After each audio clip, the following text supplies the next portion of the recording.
Good morning, everyone. Hopefully, you're doing well today. It's great to have you here. One second, let me make sure my video is running. Okay, good. The timer stopped for a second. Who knows? I was on the phone for like 45 minutes yesterday trying to get the internet working here. So it better be working or else I'll be upset. All that time would have been wasted. All right, we're going to get started right away with chapter 7 and 8 today. Chapter 7 is called A Present from the Past. Remember, yesterday, Harvey and Wendell had some Halloween excitement, I guess is a good word for that. Let's go ahead and get started. Chapter 7, A Present from the Past. There was a Thanksgiving feast awaiting them when they got back into the house. "You look as though you've been in the wars," Mrs. Griffin remarked when she set eyes on Harvey. "Has Wendell been up to his tricks?"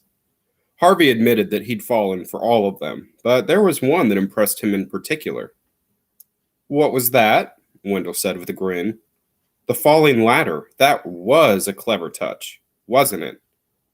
"No, not the ladder," said Harvey. "What then?" "The thing in the sky." "Oh, that. What was it? A kite?" "That wasn't my doing," Wendell replied. Excuse me. "What was it then?" "I don't know," said Wendell. Sorry, I lost my spot. Said Wendell, his smile disappearing. "Better not to ask, eh?" "I want to know," Harvey insisted, turning to Mrs. Griffin. "It had wings, and I think it flew off the roof." "Then it was a bat," Mrs. Griffin said. "No, this was 100 times bigger than a bat." He spread his arms. "Great, dark wings." Mrs. Griffin frowned as Harvey spoke. "You imagined it," she said. "I did not," Harvey protested. "Why don't you sit down and eat?" Mrs. Griffin replied. "If it wasn't a bat, then it wasn't anything at all." "But Wendell saw it too, didn't you, Wendell?" He looked around at the other boys, who was digging into his steaming plate of turkey and cranberry sauce. "Who cares?" said Wendell, chewing as he spoke. "Just tell her you saw it." Wendell shrugged. "Maybe I did, maybe I didn't. It's Halloween night. There's supposed to be boogeymen out there." "But not real ones," said Harvey. "A trick's one thing, but if that beast was real..." As he spoke, he realized he was breaking the rule he'd made on the porch. Whether the winged creature was real or not didn't matter. This was a place of illusions. Wouldn't he be happier here if he just stopped questioning what was real and what wasn't? "Sit down and eat," Mrs. Griffin said again. Harvey shook his head. His appetite had disappeared. He was angry, though he wasn't quite sure at whom. Maybe at Wendell for his shrugs, or Mrs. Griffin for not believing him, or at himself for being afraid of illusions. Maybe all three. "I'm going up to my room to change," he said, and he left the kitchen. He discovered Lulu on the landing, staring out the window. Wind gusted against the glass, reminding Harvey of Rictus's first visit. It wasn't rain the gusts were bringing, however. It was powdery snow. "It'll be Christmas soon," she said. "Will it?" "There'll be presents for everyone. There always are. You should wish for something." "Is that what you're doing?" She shook her head. "No," she said. "I've been here so long, I've got everything I ever wanted. Would you like to see?" Harvey said yes, and she led him up the stairs to her room, which was immense and filled with her treasures. She obviously had passion for boxes. Tiny jeweled boxes, large carved boxes, a box for her collection of glass balls, a box that played a tinkling music, a box which 100 smaller boxes fit inside. She also had several families of dolls who sat in blank-faced rows around the walls. But more impressive by far was the house from which the dolls had been exiled. Exiled means kicked out of. There's a big doll house, but there's no dolls in it. It stood in the middle of the room, 5 feet high, from steep to chimney top. Every detail of brick and slate and sill perfect. "This is where I keep my friends," Lulu said, opening the front door. 2 bright green lizards came out to greet her, scurrying up her arms and onto her shoulders. "The rest are inside. Take a look." Harvey peered through the windows and found that every perfect room in the house was occupied. There were lizards lounging on the beds, lizards snoozing in the baths, lizards swinging from the chandeliers. He laughed out loud at their antics. "Aren't they fun?" Lulu said. "Great," he replied. "You can come up and play with them any time you want." "Thanks. They're really friendly. They only bite when they're hungry. Here." She plucked one off her shoulder and dropped it into Harvey's hands. It promptly ran up and perched itself on his head, much to Lulu's amusement. They enjoyed the company of both the lizards and each other for a long while, until Harvey caught a glimpse of his reflection in one of the windows, and remembered what a sight he was. "I'd better go wash," he told Lulu. "I'll see you later." She smiled at him. "I like you, Harvey Swick." Her, whoa, her honesty made him honest. "I like you too," he told her. Then, his expression darkening, he said, "I wouldn't want anything to happen to you." She looked puzzled. "I saw you at the lake," he said. "Do you? I don't remember." "Well, anyways, it's deep. You should be careful. You could slip and fall in." "I'll be careful," she said as she opened the door. "Oh, Harvey?" "Yes." "Don't forget to wish for something." What should I wish for? He wondered as he washed the dirt off his face. Something impossible, maybe, just to see how much magic the house possessed.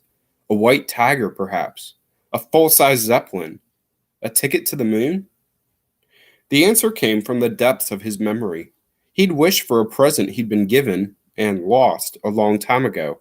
A present that his father had made for him, which Mr. Hood, however much he might want to please his new guest, would never be able to duplicate. "The Ark," he murmured. So remember, we talked about, I think in my first video, the story of Noah's Ark comes up a few times in this story. This is one of those times. So remember, the Ark is a big ship it would have two of every kind of animal on it. Excuse me, got a little scratchy throat today. "The Ark," he murmured.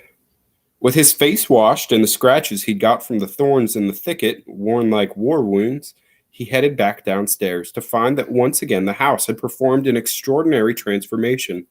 A Christmas tree so tall that the star on the summit pricked the ceiling stood in the hallway, the colors of its twinkling lights seeping into every room.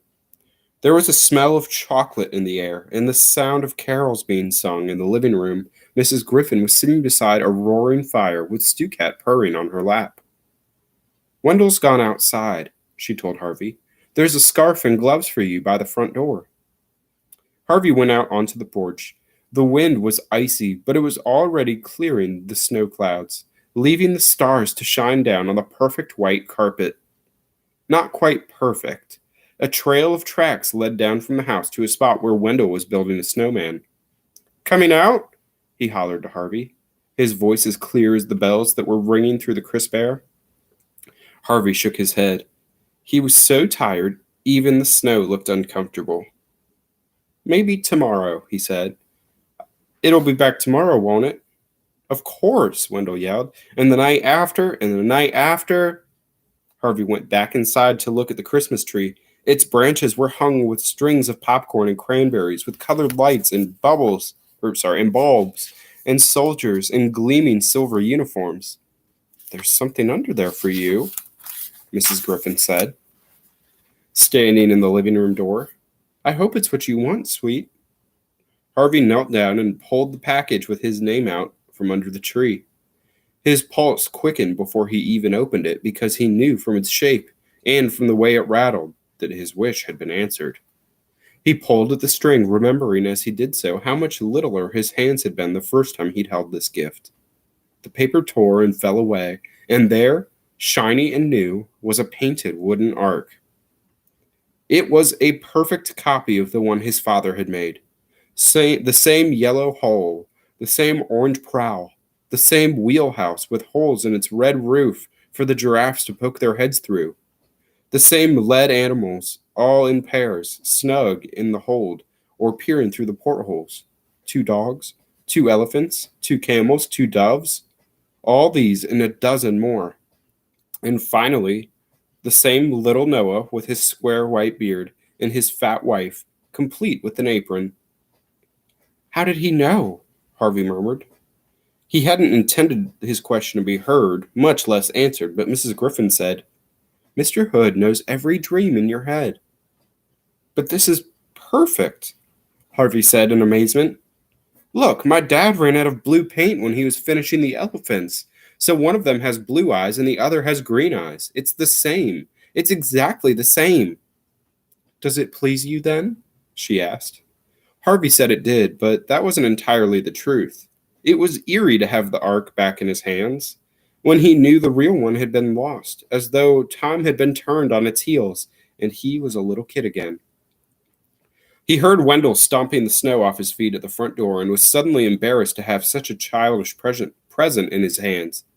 He gathered it up in its wrappings and hurried away upstairs, intending to head back down for some supper. But his bed looked too welcoming to be refused, and his stomach quite full enough for one night, so instead he closed the curtains on the gusty night and laid his head down on the pillow. The Christmas bells were still ringing in some distant steeple. Their repetition lulled him into sleep. He dreamed that he was standing on the steps of his house, looking through the open door into its warm heart. The wind caught hold of him, turning him from the threshold and carrying him away into a dreamless sleep. Excellent. Chapter 8, Hungry Waters. Sip of my coffee.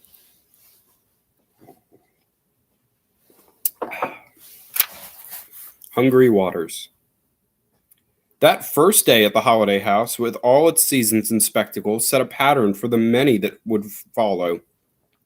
When Harvey woke the following morning, the sun was once again pouring through a crack in the curtains, but this time it lay in a warm pool on the pillow beside him. He sat up with a shout and a smile, and either one or the other, and sometimes both, remained on his lips for the rest of the day. So he's either like yelling from excitement or smiling. It sounds like he's starting to really have a good time. There was plenty to do. Work on the treehouse in the spring morning, followed by food, the laying of plans for the afternoon. Games and lazy hours in the heat of the summer, sometimes with Wendell, sometimes with Lulu. Then adventures by the light of the harvest moon. And finally, when winter had blown out all the flames in the pumpkin heads and carpeted the grounds with snow, chilly fun for them all out in the frosty air, and warm Christmas welcome when they were done. It was a day of holidays. The third as fine as the second, and the fourth as fine as the third. And very soon Harvey began to forget that there was a dull world out beyond the wall, where the great gray beast February was still sleeping in tedious sleep. His only real reminder of the life he'd left, besides a second telephone call he'd made to his mom and dad just to tell them he was well, was the present he'd wished for and received that first Christmas, the Ark. He'd thought several times of trying it out on the lake to see if it would float, but it wasn't until the afternoon of the seventh day that he got around to doing so. Wendell had made a real glutton of himself at lunch and had declared that it was far too hot to play. So Harvey wandered down to the lake on his own, with the Ark tucked under his arm. He half hoped, in fact, to find Lulu down there to keep him company, but the banks of the lake were empty. Once he laid eyes on the gloomy waters, he almost gave up the idea of a launching. But that meant admitting something to himself that he didn't wish to admit. So he headed down on the shore and found a rock to perch that looked a little less precarious than the others and set his Ark on the water. It floated well, he was pleased to see. He pushed it to and fro for a little while, then lifted it out to peer inside to see if it was leaking. It was quite watertight, actually, so he set it back on the lake and pushed it out again.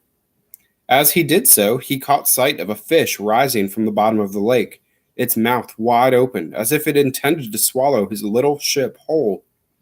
He reached out to snatch the Ark from the water before it was either sunk or devoured, but in his haste he lost his footing on the slime-covered rock, and with a cry fell into the lake.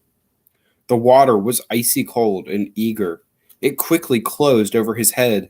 He flailed wildly, trying not to imagine the depths that run beneath him or the vast maw of fish that had been rising from the depths. Turning his face towards the surface, he started to swim. He could see his ark floating above him, capsized by his fall. Its lead passengers were already sinking.